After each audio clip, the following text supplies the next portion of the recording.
Welcome to Man Does Tech, where I solve the problems you didn't even know you had. You start by stopping further damage. Turn the watch off or stop the rotor, then remove the strap and open the back using the correct driver.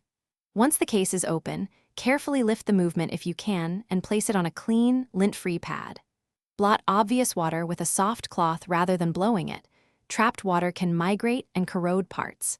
Make sure to collect screws and gaskets in labeled trays so reassembly is straightforward. Once the movement is exposed, examine pivots, jewels, and circuit contacts with a loupe. Rust spots mean immediate attention.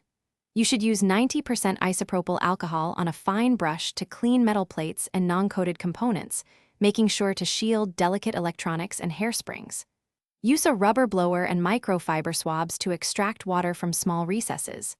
If contacts look corroded, gently clean them, however. You finish by replacing any compromised gaskets and applying silicone grease to sealing surfaces to restore water resistance. Once cleaned and dried, reassemble the movement into the case, tightening screws evenly and ensuring no lint or stray parts remain. After closing the case with the proper press tool, wind or power the watch and monitor timekeeping for 24 hours.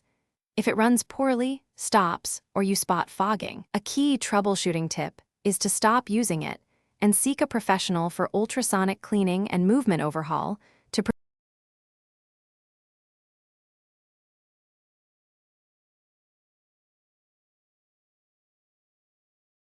Thanks for watching. If you found this helpful, don't forget to like and subscribe.